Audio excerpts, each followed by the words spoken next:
Recorded on this computer. Hello, everyone on Zoom. There is no one in the room because I am tired and didn't want to make everyone go on such a rainy and cold day to the SIF. Today is week 11, wireless security. It is created by generic template. And give me a second. There goes my camera, of course. Hello. Okay, that's fixed. Camera, come back. Awesome. So these were slides that I created for my my wireless networking communications course in 2020. And I have since updated them to the SIGPwny theme, but they are still very much my slides from 2020. So it's kind of a rerun of last year's meeting, but with better audio because I have a fancy mic now. So let's go. Real quick, some awesome announcements. Seesaw Grand Finals just ended this morning at 8 a.m. and we got second place, not just in our region, but globally. So that's a really huge deal for those who aren't aware. Seesaw is Cybersecurity Awareness Week. It's put on by NYU Tandon School of Engineering, and it's specifically Osiris Lab within NYU School Tandon, and they do big qualifiers in September, which we all played as one big group. We all had a big room, and then we sent 4 people to the finals, and they placed second globally, which is so awesome. So proud of them. Big round of applause to them. Really huge deal. Really great. So yeah, that's fantastic. Then Shiboth and Infra, we still need people, probably sophomores and younger, to start learning the things so they can help us maintain the infrastructure. If that's something that you're interested in, please make sure to reach out via DM or in our chats.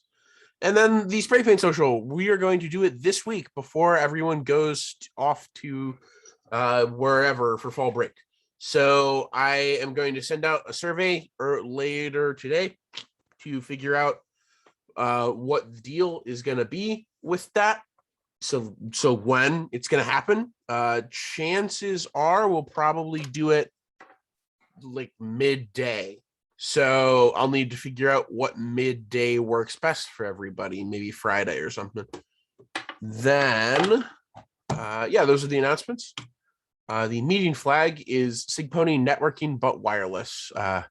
Very creative meeting flag. So I'll give everyone who wants to do that like a minute to fill it out. Do you have chows up? Because chows aren't up. There are no shells. Okay.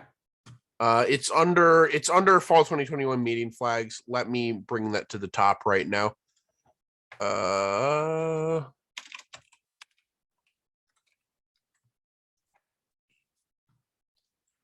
now let's check CTFD challenges.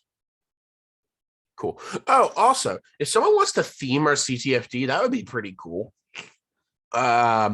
Because right now we are still using CTFD default theme, and it would be pretty cool to not use CTFD default theme and have our own theme. So if you want to do that, that would be really sweet. Anyway, all right. How many people have solved this? 5. Cool. I think. Okay. It says I'm signed into Zoom on another device. Am I still running the meeting? Cool. We're gonna run with that and ignore the fact that I just signed into Zoom somewhere else. I don't know where I signed in. Okay. So real quick, overview, the big overview of all of this is that wireless network security is really important because wireless networks are super duper common. And I'm also not a lawyer. I don't know why I put this in here. That was a year ago. So we're just gonna go with I'm not a lawyer. There's a lot of wireless devices, and they make up most of the world, especially phones and like IoT and all of that. They all operate wirelessly, or most of them operate wirelessly. So it's a really, really important thing to have them be secure. Otherwise, you might run into problems. So, quick story of Alice and Bob. I'm sure you've heard this in like our crypto meetings, but I'm going to go over it again. Alice and Bob want to send each other some secret gossip, and Eve, our spy, our eavesdropper, needs to, or like the adversary, wants to know the gossip. So there's a bunch of different things Eve could do. Eve could eavesdrop. Eve could send messages to Bob and Alice, pretending to be Bob or Alice, and then they could place themselves between Alice and Bob. The ultimate goal here would be something called a man in the middle, which is basically a full takeover of the communication pipeline. So that is what's going on with, I mean, that applies to networking, that applies to cryptography. So we're going to just move on. Oh, wow. Okay. I had made very little assumptions for this. So real quick, the CIA security model, confidentiality, integrity, availability. It's kind of an outdated model, but I think it's fine. Basically, confidentiality, it's the three things you want when you have a good secure system, or specifically in this case, good secure networking. So confidentiality, basically the messages that you send are unreadable by everyone except the actual intended recipient. Attacks on this are sniffing, and then the implications of that are leaked data or leaked secrets, or material that can be used for other attacks like passwords or something like that. So then integrity is data that is transmitted is correct and hasn't been modified in some like unintentional or intentional malicious way. So unintentional modification are bit flips, frequency changed error byte streams, which is an interesting thing that can happen. And then intentional modification is something like an off-path attacker or a man-in-the-middle attack. So trying to get around those. And then availability, which is essentially, are my services available? Can my data actually be transmitted from host to host? It's pretty hard to stop because you can kind of just blast out at the lowest level. You can blast every single frequency with this. And this is kind of where the law is yet to catch up. There's a frequency spectrum of where wireless networks are allowed to operate, and it's very, very limited. It would be a lot harder for a attacker to blast a wider frequency, but we just don't have it. Why people who are doing wireless research just don't, or like wireless networking, just don't have it because the law does not allocate it. So it's kind of dumb. And then the fourth thing is authenticity. Basically, it's an extension of integrity with passwords and two-factor authentication, PIKs, and zero knowledge proofs. So what can go wrong with wireless security? A lot of these things also can go wrong with other security, but node integrity. If you can subvert one node, most of the time you have access to, if not takeover of, an entire network. Great example was just over a year ago when I was pen testing the company that I was working for. I got into their internal like intranet through a Wi-Fi connected smart soda machine. So the image on the right here is me connecting to the smart soda machine and then connecting to the printer from the smart soda machine, because I was able to see the printer on the network. And because I was able to see the printer on the network and do that, I can also see vulnerable devices and attackable devices, which is not great. Then another thing is human error, but that kind of applies to everything, so I'm going to skip it. I think this was a very geared towards people who didn't know security presentation. And then system misconfiguration is another huge one, especially with IoT. So that's everything from default credentials to using weak protocols to being an Amiga on a corporate network to all of that stuff. Just like weird devices that are misconfigured and shouldn't be there. Then the impact is a lot of money. The recent, as of 2020, the recent wireless-based breaches were around $14 million. So there's two security contexts for wireless networking. It's military and non-military. Wildly different threat models here, and there's wildly different implementations. Military, whole idea here is that they're constantly under threat. So a lot of what the military does is like mesh networking. So you want like soldiers to be able to connect to like a tank or a truck, and you want all those trucks to be able to communicate with each other in case one truck gets blown up. All the other trucks are still able to communicate, and the network is still able to have integrity. It's interesting, and it's pretty secure, but it's also out of date because the government works really slow on doing that, on advancing things, unless it's like cutting edge military stuff. And then it's also not perfect because the military will sometimes leak things like confidential military bases, like shadow military bases. So yeah, and then not what we're actually going to talk about today is civilian wireless networking, non-military wireless networking. Then non-military wireless networking is weird because it doesn't have to adhere to any security standards. There's standards that exist, but it doesn't legally have to adhere to them. And there's also a large variety of vulnerabilities because there's no universally adhered to standard. So there's 802.11, which is the wireless standard that exists to make sure that like Wi-Fi's are communicating with each other in the same way, but there's a bunch of different versions of 802.11, and there's a bunch of different implementations of 802.11. So finding out how that works best is weird. There's also different types of wireless networking. There's like different topologies of how you could have a wireless network, and there's different methods. There's peer-to-peer or ad hoc versus like a centralized network that goes through a router. So it's a lot more different than the military, where they have control over every device and can standardize every process. So let's go straight into it. Confidentiality attacks. Biggest way to attack wireless confidentiality. Confidentiality, again, only the intended recipient can read your messages.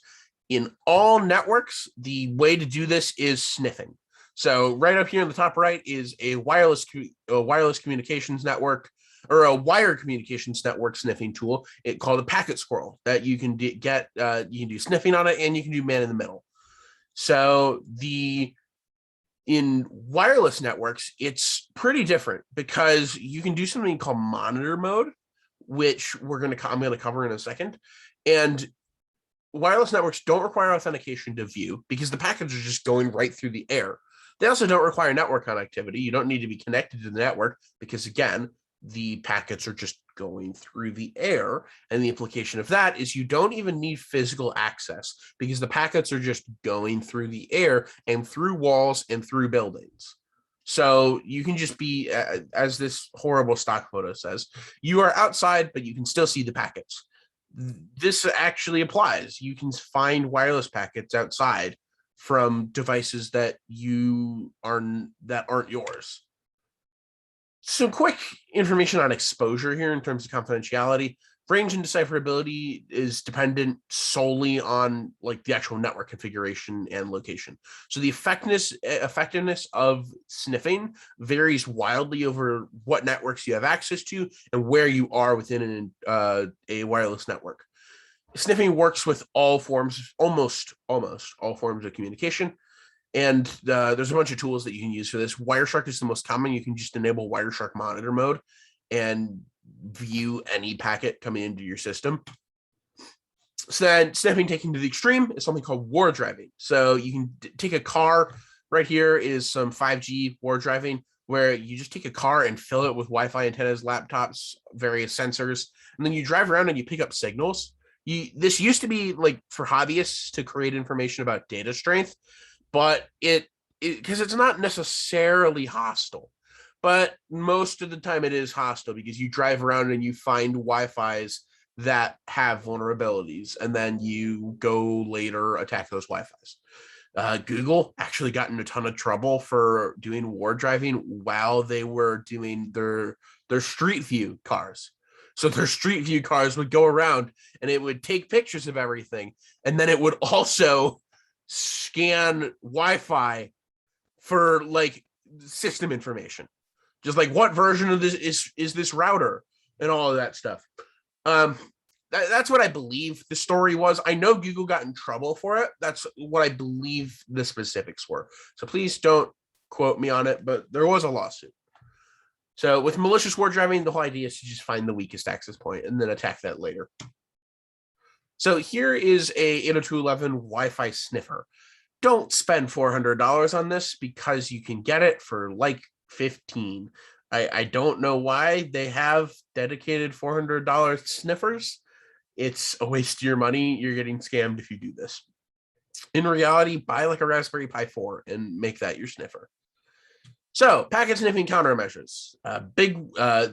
You could require authentication. Packets are still in open air, but if bad actors are in monitor mode, it usually can't be sniffed. This is because encryption. You can also hide your SSID, which is something that I didn't know you could do until I did research for this presentation.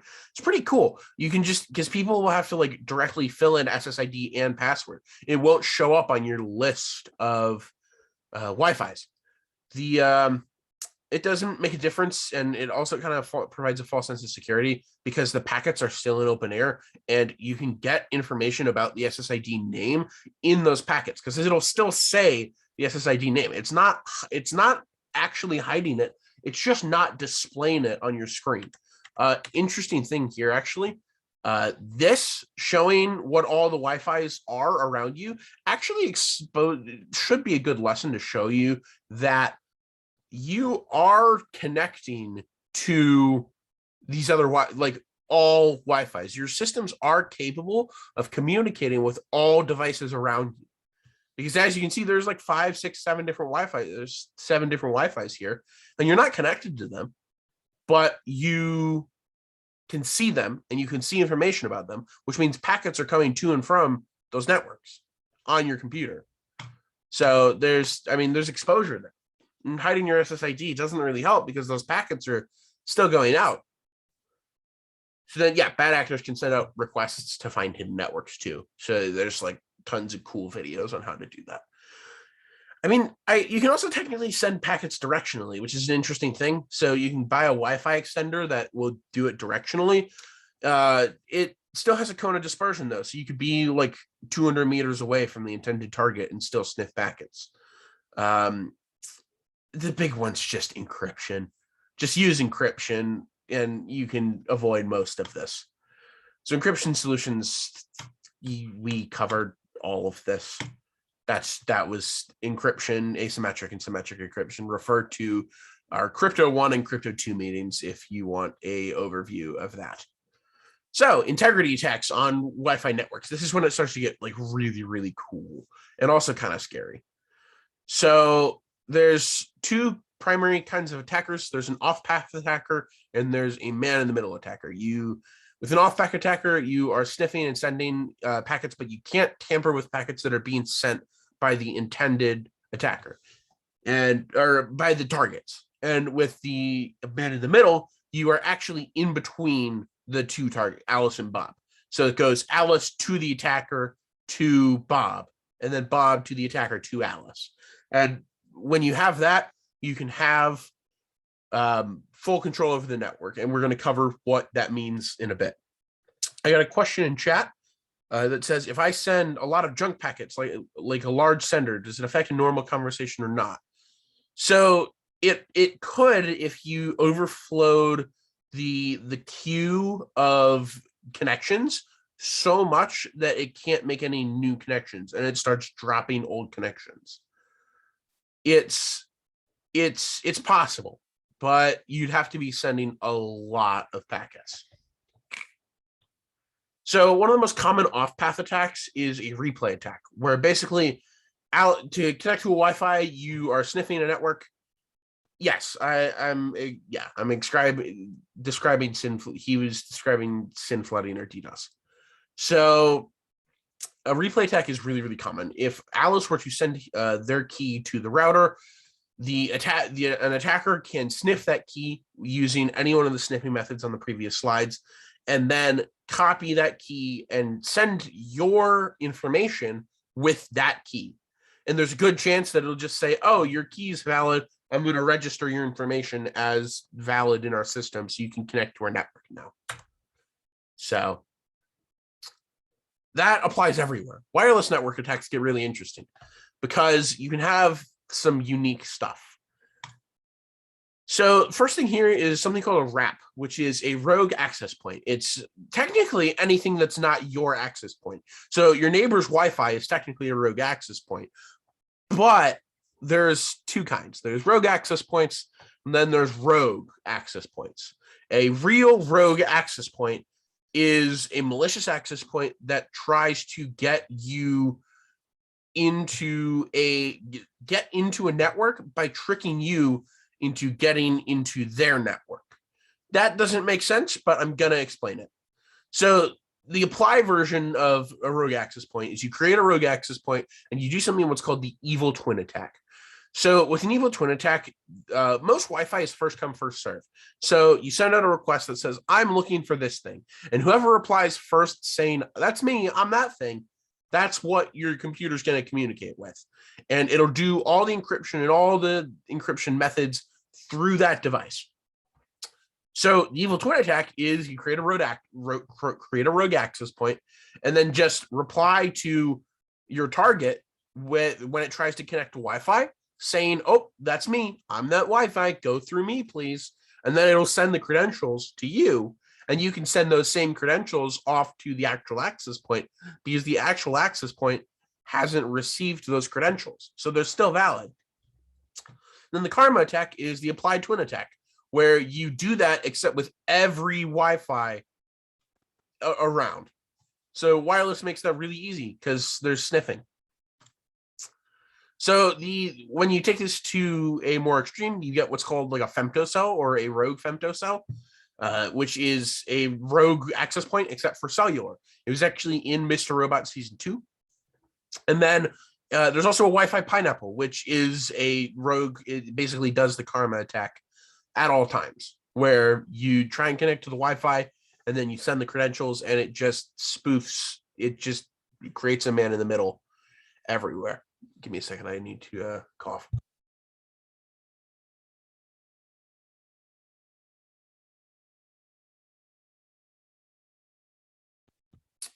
Cool.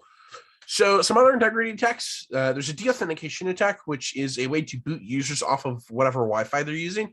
There's a bunch of different ways to do this, but the result of that is it needs to connect to a Wi-Fi again. So you can take the deauthentication attack and then chain it with a rogue access point and get them to connect to your rogue access point instead of their current Wi-Fi.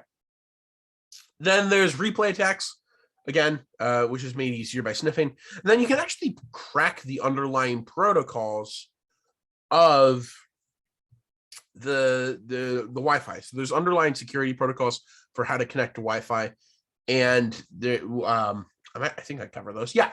So Wi-Fi security protocols. You've probably heard of a lot of these because you probably use a lot of them.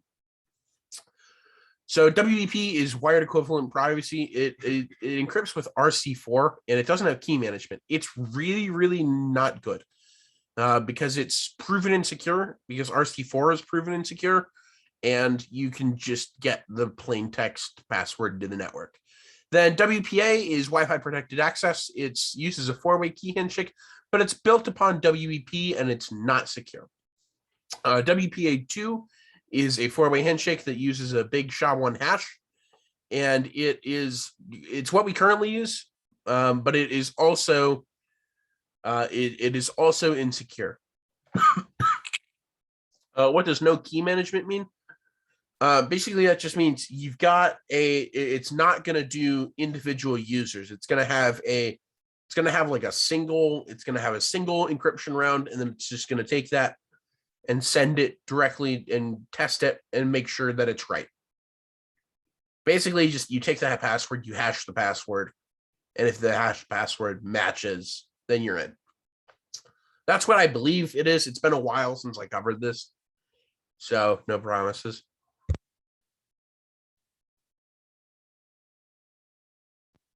And then WPA3 is currently the next standard, and it's currently being implemented worldwide, actually, because WPA2, we're starting to find some vulnerabilities in it, which is not great. So here's a big chart of like the key handshake and the encryption management that is offered here, and all just everything that's being offered. So AirCrack is a tool that can be used to crack all of these things. A lot of these protocols are built upon RC4, which is provably insecure. WP can be cracked in a few minutes. WPA at this point is as fast as WEP. WPA2, if you can steal the whole handshake, it can be cracked in as little as 10 minutes, but on average, it's a few days. And that's what you use right now. So kind of scary. Solution is get up to WP3 as soon as you can. So what can you do with a full integrity attack? This is essentially, if you have a man in the middle, what can you do? So if you have a man in the middle, you can have almost full control over a system. So this is a legitimate Chase Bank website, and it's got proper DNS. Let's just assume that this isn't Internet Explorer. And it has like proper DNS, proper certificate. It looks like it has proper certificates, all of that. In the case of a man in the middle, you can make this website, this fake Russian website, say chase.com. And you can make it think that it's on a chase.com domain. You can make your credentials autofill. You could do all of that because you control the network, you control what it's seeing. If it needs to go get a certificate, you just provide a fake certificate. If it needs to verify something, you just say that it was verified. That's the power of a man in the middle attack. It's really, really powerful, and it can trick people into doing things they shouldn't. So you can chain a man in the middle into like getting credentials to something, or you can, if you have a man in the middle, you can start to send faulty requests to a system.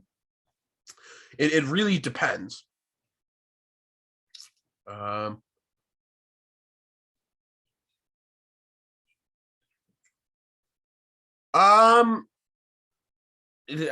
reading the question in chat, which says basically, unless the user views the HTTPS credentials in the browser and sees what other domains it's also registered.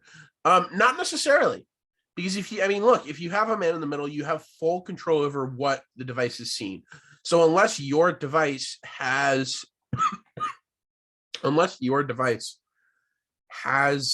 some amount of like pinned certificates or baked in certificates, like, hey, this isn't going to change ever, it's going to have to send out the request and get back a response with the certificate that they think is right. So there's some amount of awareness that you can do, but ultimately, if you're fully man in the middle, it can be hard to detect. So some countermeasures to integrity attacks. Use proper authentication procedures like WPA3, PIKs. Start using things like zero knowledge proofs to verify that you know something without giving away any information. Make it harder for the attacker. Really annoying thing that you can do, but it's also kind of funny. You can spray out a ton of fake Wi-Fi access points with like garbage passwords and no actual connectivity. It's annoying. It's an annoying thing to do, but it works at annoying attackers and making it harder for them. And then improve your password complexity on your Wi-Fi. Because if it can get brute forced, it doesn't matter how strong the authentication procedure is. Then use a stronger version of 802.11i, which was the original security-based release for 802.11, which again is the Wi-Fi protocol. Encrypt your data. So TKIP is a temporal key integrity protocol. It's wrapped around WEP and it's insecure. There's new things since this. So there's a bunch of Wi-Fi specific encryption protocols that I don't want to get into because we could be here all day, but use those. And then, of course, message authentication codes, which makes sure that like the actual integrity of your data is not modified. Problem here is if you have a man in the middle, they can just spoof the message authentication code as well. So it doesn't really matter. Okay, availability attacks. This is kind of, we're getting near the end. Availability attacks are really just a denial of service. You can send out a garbage packet, a series of garbage packets, or you can do something silly like turn on the microwave. Believe it or not, turning on a microwave can match similar frequencies to your Wi-Fi, and it can harm Wi-Fi like availability just a little bit.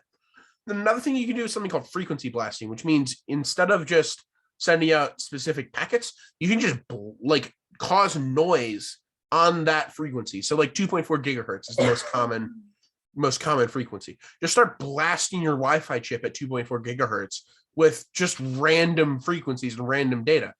It can stop people from being able to communicate with their raw network. Then there's other famous attacks. A version of that is the Mitnick attack, which is the Mitnick attack is a application of a DOS, and it'll stop a server from connecting. So the client would end up giving the information to Kevin Mitnick instead. He ultimately was able to gain root access of the system. Again, solutions to availability, there aren't any. I guess you could technically use illegal bandwidths, but you're starting to approach on like not super good territory. This is where the law is yet to catch up.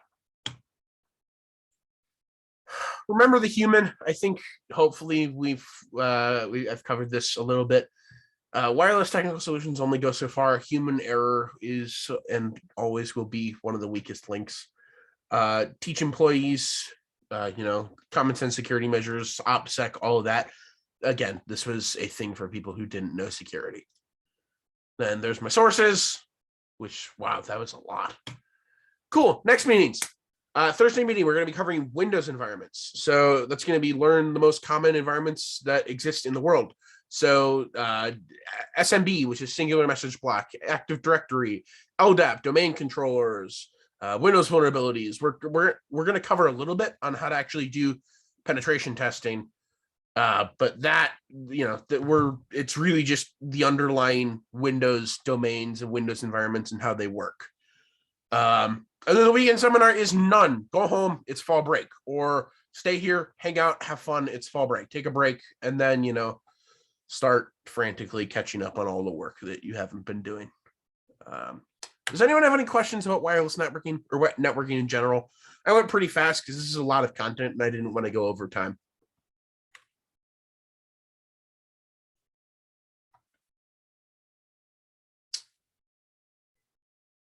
All right. If no one has any questions, I'm going to stop the share. And then I'm going to stop the recording.